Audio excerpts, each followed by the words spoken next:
안녕하세요. 이번 시간에는 정보를 받아들일 때 전문가와 비전문가의 차이에 대해서 한번 얘기를 해보도록 하겠습니다. 제가 이제 느끼기에는 이제 단순하게 본다, 이제 비전문가일 확률이 굉장히 높고, 뭐 예를 들면 이런 거예요. 막 예를 들어서 보통 이제 생계형 창업의 메카가 뭐예요? 이제 뭐 술집이나 뭐 이렇게 밥집 이런 거잖아. 근데 사람들이 이제 밥집 같은 거 되게 쉽게 생각하거든. 근데 나는 집에서 설거지를 되게 싫어하는 입장에서 보면 저 사람들 설거지 하는 것만으로도 개 스트레스겠다 이런 생각을 되게 많이 했거든요. 엄청나게 스트레스라고 생각을 많이 하면서도 한편으로는 대단하다는 생각도 많이 들거든. 근데 거기다가 진상 손님 막 이런 거 막 있잖아. 막 가끔 보면 이제 보는데 이제 자주 가는 분식집 가면 되게 나이 지긋한 아저씨가 그 아줌마들한테 막 이상한 추파 던지고 막 그 아줌마들 짜증나고 막 그런 것들 막 몇 번 보거든. 이 직업이라는 게 진짜 어떤 직업이든 좀 단점이 있어요. 다만 그 단점을 내가 극복할 수 있는 거? 아, 이런 단점 정도라면 내가 이해할 수 있어. 이런 게 되게 중요한 거거든. 그래서 개발자로 살아간다는 건 개발자가 가진 단점이 있잖아요. 막 남들은 그냥 아이디어 내고 막 그렇게 그런 수준으로 막 회의 때 얘기를 해. 기획팀이나 마케팅 팀이나 뭐 그런 얘기를 그렇게 하고 막 하는데 개발자는 이걸 어떻게 만들지? 그러니까 되게 실무진으로서 굉장히 디테일한 그런 부분에서 이제 막 대충 얘기할 수 있는 상황이 안 되는 거야. 막 만드는 입장에서는. 그러니까 이걸 어떻게 해야 되지? 뭐 걔네들은 쉽게 쉽게 막 던지는 말에 우리는 이걸 구조적으로 막 생각을 겁나게 복잡하게 해야 되는 그런 직업이란 말이죠. 그러다 보니까 이제 어떤 직업들을 굉장히 사람들이 좀 업신여겨 보는 게 되게 많은 것 같아요. 그러니까 막 예를 들어서 돈을 엄청 많이 벌면 그거는 엄청나게 막 엄청 뛰어난 일이라고 생각을 하는데 사실은 그건 좀 잘못된 생각이에요. 그러니까 이렇게 예를 들어서 임금이 적다고 해서 쉬운 일은 아니에요, 사실은. 그리고 나라마다 특정 일에 대한 임금 책정이 좀 다른데 예를 들어서 뭐 미국 가서 우리가 하는 코딩은 또 다른가? 뭐 그러지도 않거든. 근데 미국은 개발자 임금이 진짜 개 많거든요. 엄청나게 많이 주고 웬만한 진짜 고연봉자들 못지않게 엄청 주는데 그 우리나라 그러니까 웬만한 전문직 아쉽지 않게 받는 그 시니어 개발자들 많거든. 의사들도 10년을 평균적으로 공부를 하거든요. 전문의가 그 전문의도 아니고 그냥 일반적 의사가 되는데도 근데 10년 정도 공부를 하고 의사가 되는데 그 전에부터 1등을 했던 친구들이야. 그러니까 의대 자체가 가는 커트라인이 높고 그런 여러 가지를 계산을 해봤을 때 보통 이제 투자되는 기간이 꽤 된다는 거죠. 근데 이제 개발자인데 엘리트 친구들이 개발자를 했을 때 개발을 진짜 어디 가서 지대로 좀 한다라고 하려면 사실 몇 년은 공부를 해야 돼요. 그래서 제가 늘 말하지만 몇 개월 공부해가지고 개발자 만들어 드립니다. 이거는 진짜 저는 제 입장에서는 별로 이해되지 않고 그런 교육을 저는 하고 싶지는 않거든요.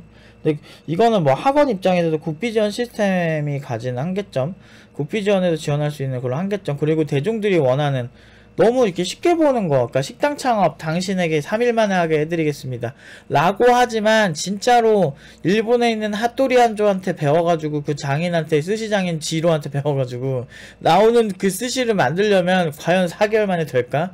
그런 사람들은 한국에 와서 초밥 쥐는 순간 막 조선호텔 이런 데서 모셔갈걸? 그러니까 말도 안 되는 수준의 그런 엄청나게 다들 하이엔드를 지향하는데 근데 그래. 근데 저는 제 개인적으로는 되게 하이엔드 개발자를 양성하는 게 목표고 그 뭐라든 졸라 약간 장인정신 있고 졸라 멋있는 친구들을 양성하는 게 목표인데 그럼에도 불구하고 2년밖에 못해도 너무 아쉬워요. 저는 더 알려주고 싶고 더 체득화시켜서 더 멋진 친구들 만들고 싶은데 제가 할 수 있는 한계점 그리고 학생들이 버틸 수 있는 한계점이라 생각하고 현실적으로 그렇죠. 근데 사실 제 인생에서 더 좋았던 순간들이 진짜 많거든요. 저는 이제 최선을 다하고는 있는데 그 아무래도 기간적 한계 때문에 더 할 수 있지만 못하는 것들이 너무 많거든요. 근데 그렇게 해도 끝이 없는 게 이쪽 업계인데 그걸 너무 단순하게 보는 거야. 그리고 더 웃긴 거는 그거에 현직자로 있는 사람들조차도 단순하게 봐요. 그래서 예를 들면 식당에 대한 디테일을 최대한 잡은 사람들은 미슐랭 5스타겠죠. 물론 미슐랭에 대한 뭐 거품 논란도 있는데 저 미슐랭 5스타 다 가봤거든요. 라연이랑 가온인가 거기 둘 다 가봤는데 한 곳은 아버지 칠순 때문에 갔고 한 곳은 우리 직원들 회식 때문에 갔었는데 거기 갔는데 디테일이 근데 저는 개인적으로 신라호텔 그쪽에 그 룸을 10만원 더 주고 잡아서 이게 회식을 했었는데도 좀 아쉬웠던 게 뭐냐면 그 오후쯤에 갔는데 햇빛이 막 들이는데 얼굴이 직사광선이 미친듯이 쬐는 거야 그 높은 곳에서 그런 디테일들 근데 거기에 그만큼 돈을 줬으니까 그런 디테일까지 신경 써야 된다고 생각해요. 가끔 보면 제가 까다로운 건지 모르겠는데 호텔인데 그 뭐 어떤 여러가지 뭐 고객을 기다리게 하는 프로세스라든지 직원 응대 매뉴얼이라든지 예를 들면 지갑을 잃어버렸어. 지갑을 잃어버렸는데 그래서 좀 찾으러 돌아다니는데 막 너무 직원이 너무 밝은 거야. 너무 과하게 다른 분들 절대 안 그러는데 근데 우리 입장에서 너무 속상해 죽겠는데 너무 과하게 막 어떤 그 뉘앙스를 알려드렸는데 그 너무 과하니까 너무 밝은 거야. 어떡해요 막 이러면서 막 되게 밝으셔. 오늘 막 좋은 일 있으잖아 로또 당첨된 것처럼.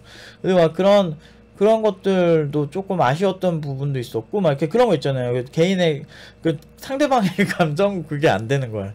아니 그분들이 잘못했다는 건 아닌데 그래서 좀 아쉽다는 얘기를 했었죠. 왜냐면 그게 이제 이게 저렴하게 가는 호텔도 아니었고 그래도 막 몇십만원 내는 호텔인데 거기서 이제 지갑을 잃어버렸는데 속상하더라고요. 결국엔 찾긴 찾았어요. 사실 찾았는데 우체국에 누가 되게 착하신 분이 그 지갑을 맡겨 놓으셨더라고. 그래서 나중에 와서 너무 감동적이었는데 역시 대한민국 최고다 이렇게 했는데 근데 그런 것들에 대해서 너무 쉽게 생각하는 거야. 그러니까 사실 5성급 호텔이나 그렇지 않은 호텔들 그리고 보면 말이 5성급 그러니까 5성급이란 게 여러분들 서비스가 좋아서 5성급이 아니고 그 시설 유무가 이제 5성급이 되는 경우가 있어서 막 서비스가 개똥 같은 5성급도 있어요.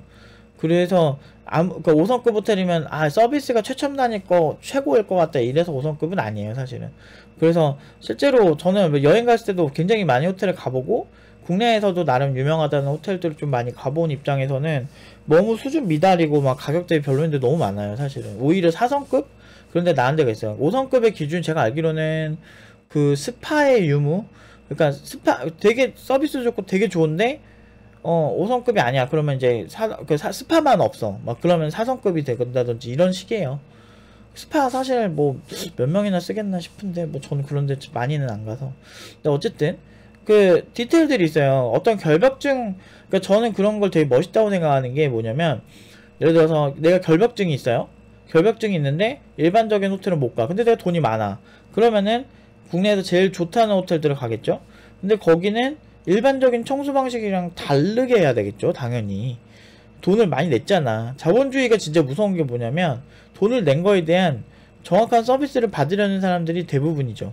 이게 이 정도 가치를 한다고 이게 되게 디폴트야 사람들이. 그런데 개발자라는 직업 또는 식당 사장이라는 직업 이런 거에 대해서 사람들이 너무 쉽게 생각하는 경향이 있는 것 같아요. 그런데 그 안에도 디테일이 다르죠.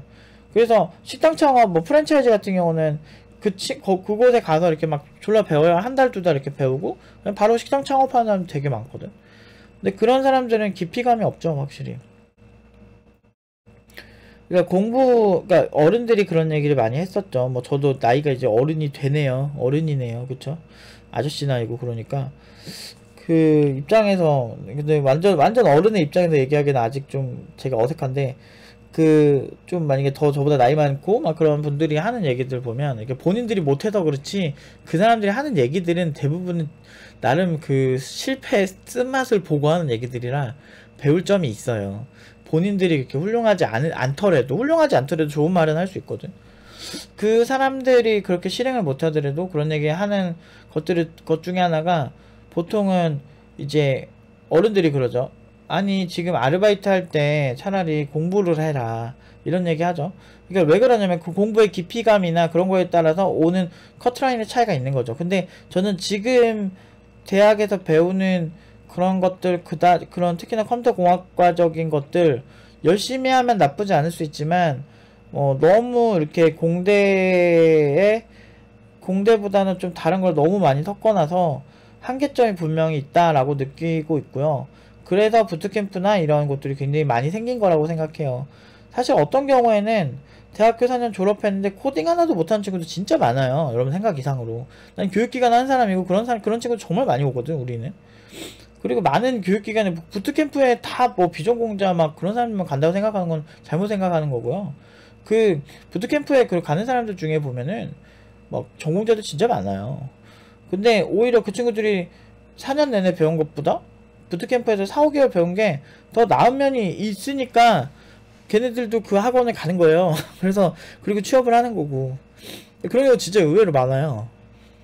그 얘기는 뭐 선택과 집중이 잘못됐다는 거지.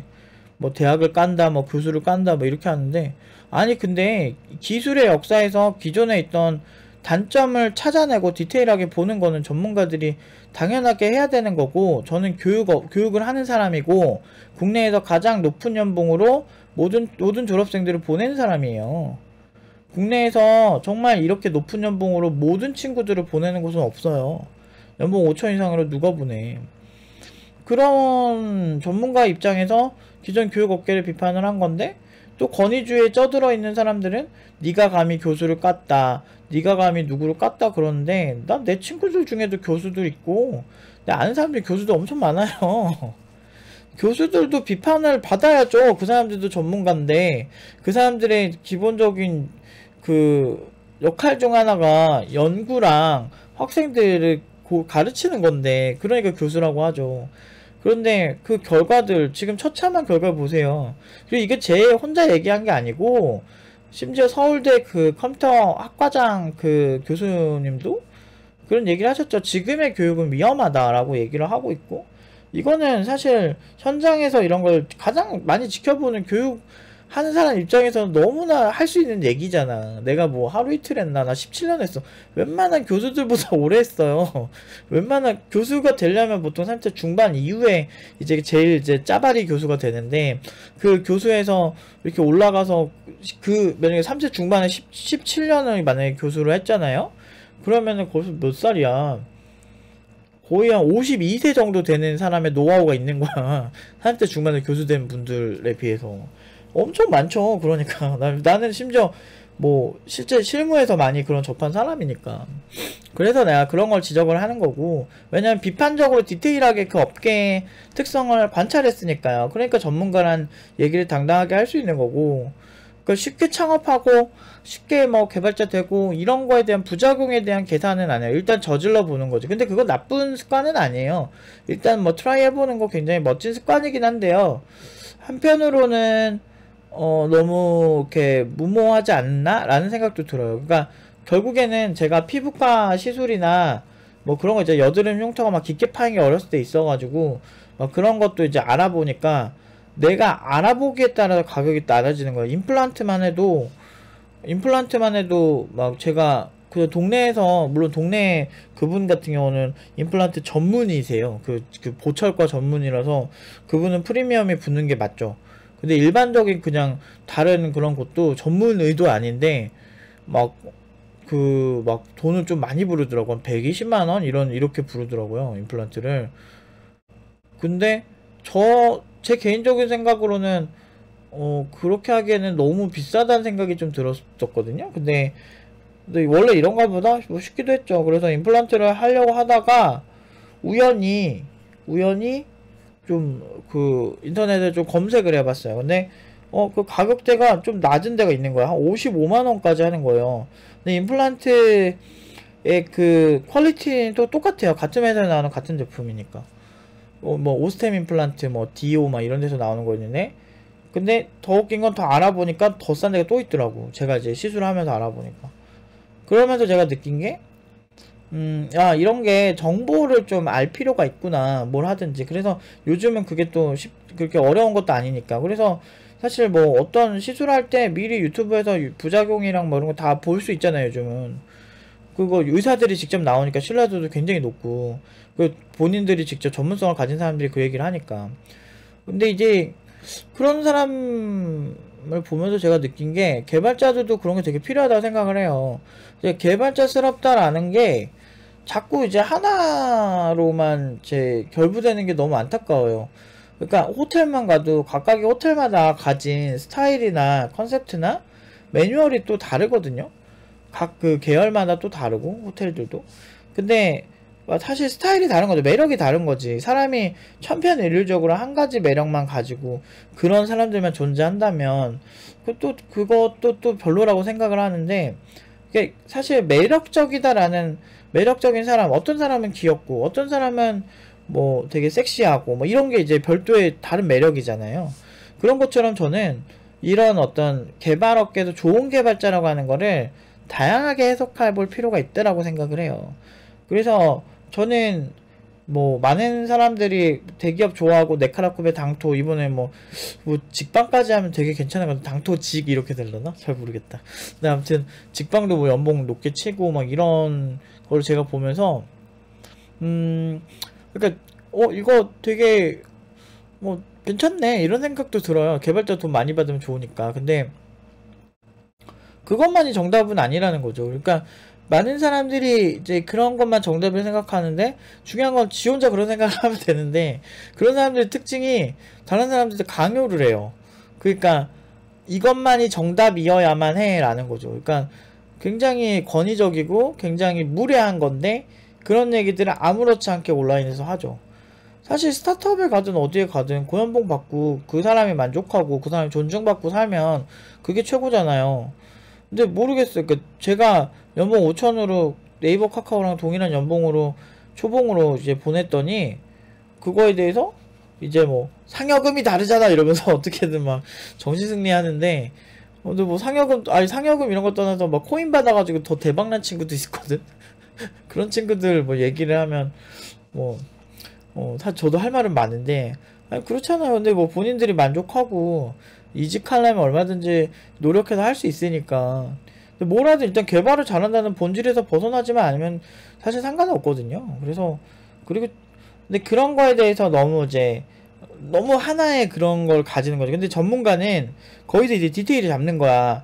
그러니까 저는 그런 생각을 했어요. 그러니까 학생들에게 행복이란 무엇인가, 또는 학생들이 가는 분야, 또 우리가 개발자로서 가야 되는 분야에서 어떤 게 행복한가에 대해서도 생각을 좀 많이 해봤는데, 저는 일단은 부자가 되고 싶었고, 그리고 더 열심히 해서 무언가를 잘하고, 그리고 제가 지향하는 거는 장인정신, 그러니까 디테일이거든요.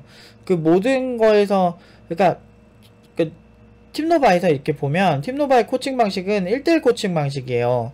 도와줄 때도 1대1로 코칭을 하고, 이제 이 친구들이 전개해 나가는 그 업무에서 뭔가 단점이 딱 보이면 그거는 그 1대1로 정확하게 관찰하고 잡아내는 그런 스타일이기 때문에, 사실은 강사의 전문성이 굉장히 중요하고, 그래서 이제 가장 중요한 디테일을 잡는 응용 2단계에는 저만 현재는 하고 있죠. 그러다 보니까 물론 기계현 팀장님도 굉장히 뛰어나셔서 뭐 대회 수상도 많이 시키고 뭐 그런 디테일 봐주는 면도 굉장히 뛰어나시고, 근데 어쨌든 제가 취업의 디테일은 제가 또 굉장히 잘 알고, 제가 팀노바에서 가장 오래 거의 18년 차로 학생을 가르치고 있는 사람으로서 이제, 그리고 제가 좀 센스가 좋은 편이긴 하고 업계의 관찰도 꾸준히 하기 때문에 제 담당이기 때문에 제가 이제 그런 면들을 많이 담당해서 하죠.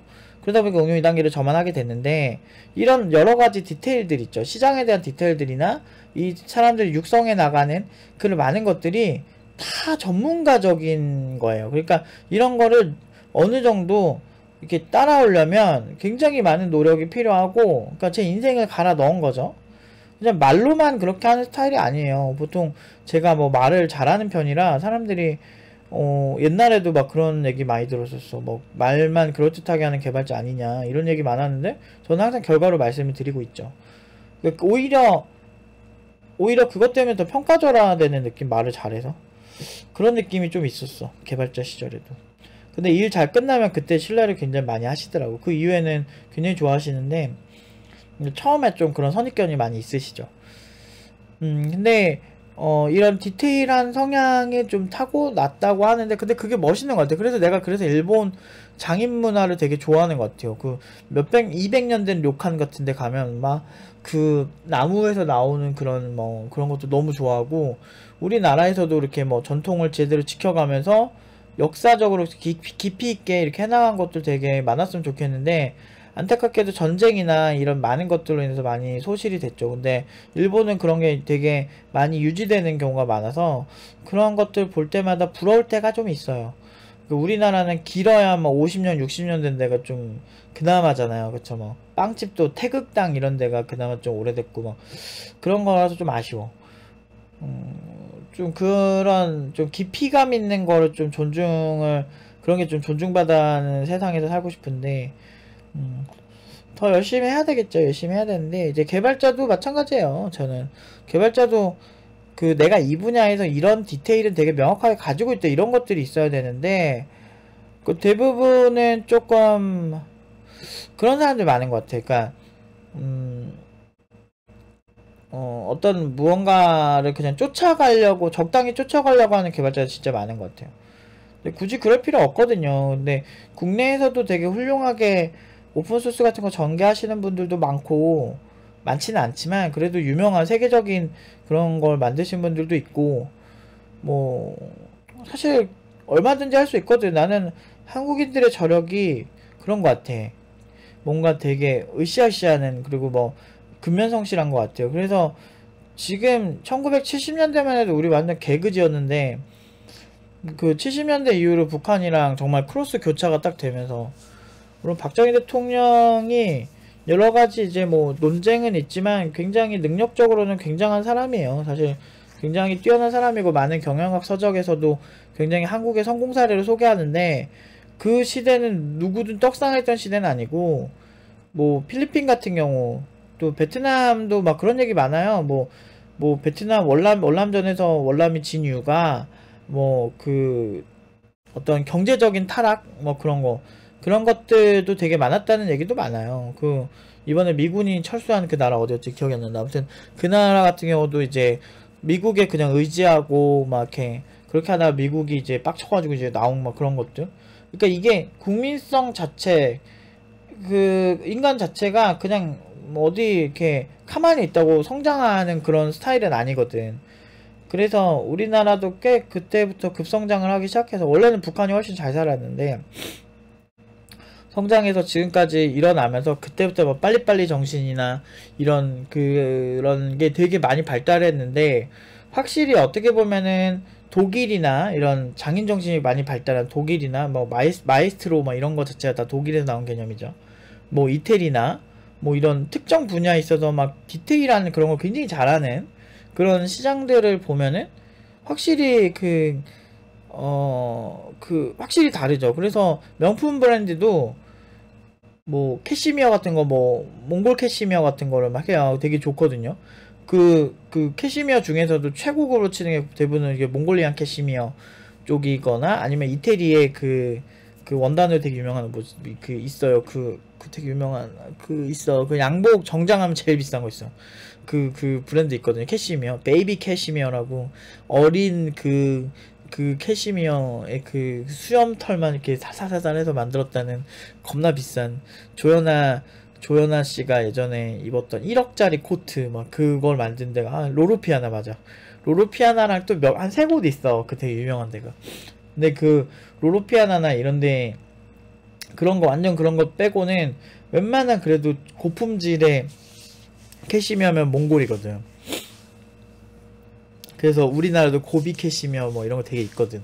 어쨌든 그런 캐시미어 업체도 막 보면은 명품 브랜드는 그래도 최상의 그런 원단 막 그런 거 막 찾아서 만들려고 그러잖아요. 값이 졸라 비싸서 그렇지.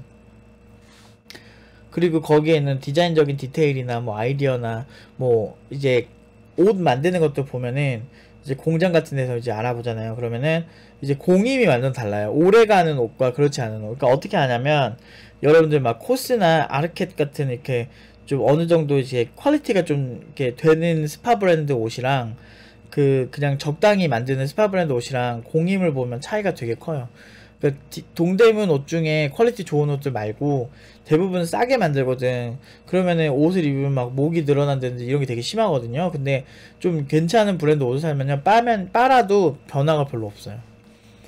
그게 이제 디테일의 차이거든. 옷만 해도 그건데 우리가 아무렇지 않게 입는 옷도 그런데 하물며 개발자처럼 진짜 경우의 수가 미친듯이 많은 그런 분야에서 디테일이 없겠냐고. 디테일을 하나씩 자화버릇 해야 돼요. 성격이 보통 제가 별로 안 좋아하는 타입들의 사람들이 약간 좀 디테일을 무시해. 학교 다닐 때 선배들도 보면은 어떤 예를 들어서 우리의 인생에 대한 디테일을 얘기를 하잖아요. 그러면은 그냥 뭐 대충 사는 거에 너무 빠져 있다고 해야 되나? 그래서 술 먹고 그냥 대충 사는 그런 사람들 많아. 그러니까 매사에 디테일을 잡는 건 좀 스트레스 받는 일일 수 있죠. 근데 사실 우리가 왜 살고 있고 우리가 왜 자본주의에 살고 있고 어쩌다 이렇게 됐는지 근현대사 정도는 공부를 해보는 게 나쁘지 않거든요. 지금 현 시대에 우리의 삶을 조명하고, 그리고 제가 많은 학생들한테도 강조하지만 우리가 지금 빅데이터 시대가 왔고 인공지능 시대가 왔고 IoT 시대가 오기 전에 어떤 일이 있었는가에 대해서 우리가 경험을 한 세대잖아요. 그런 것들을 다시 생각해보면서 어떻게 저기까지 도달할 수밖에 없었는가를 재해석해보는 것도 사실 굉장히 중요하거든요. 그런 기술적인 재해석도 중요하고, 그 재해석이 있어야 미래에 어떻게 갈 건지를 예측하고 거기에 맞춰서 이제 갈 수 있는 거죠. 근데 남들이 어떤 개발자가 되라, 너는 알고리즘을 외워라, 이렇게 할 때 저 같은 경우는 오랜 경험을 통해서 전문가니까 남들이 그냥 흔하게 생각하고 그들끼리 진리로 만들어 놓은 것과 정반대되는 접근을 할 수가 있는 거예요. 그래서 그게 실력이고, 그러다 보니까 아무래도 저는 많은 이제 그런 여러 가지 부딪힘에 부딪히지만 결과는 항상 최상이죠. 그러니까 무슨 얘기냐면, 이런 커리큘럼이나 이런 것도 결국에는 제가 그걸 그대로 받아들이지 않고 비판적으로 받아들이고 디테일을 중요하게 생각한 거죠. 이거 이상한데? 지금 이렇게 만약에 사람들이 주장한 대로 그냥 가게 된다면 이런 부분에서 문제 생길 텐데, 이런 부분을 다 꼬집어내는 거죠. 아니 솔직히 말해서 에이작스를 가르치든 뭐 리액티브 프로그래밍을 가르치든 못해서 기초에 안 넣는 게 아니에요. 거기에 지금 들어갈 얘가 아니거든. 나중에 숙련된 다음에 그걸 이해하면, 예를 들어서 스레드를 보고 AJAX를 보는 거랑 그 웹에서 얘네들이 그러니까 렌더링 엔진이나 파싱 엔진이 얘를 파싱해가지고 이걸 처리하는 거, 그리고 내부에서 네트워크에서 막 통신들을 막 만들어서 막 보내, 뭐 이런 거를 이해하는 거랑 그냥 대충 그냥 이렇게 하면은 AJAX 비동기 처리 완료됩니다, 끝, 이거랑 완전 달라.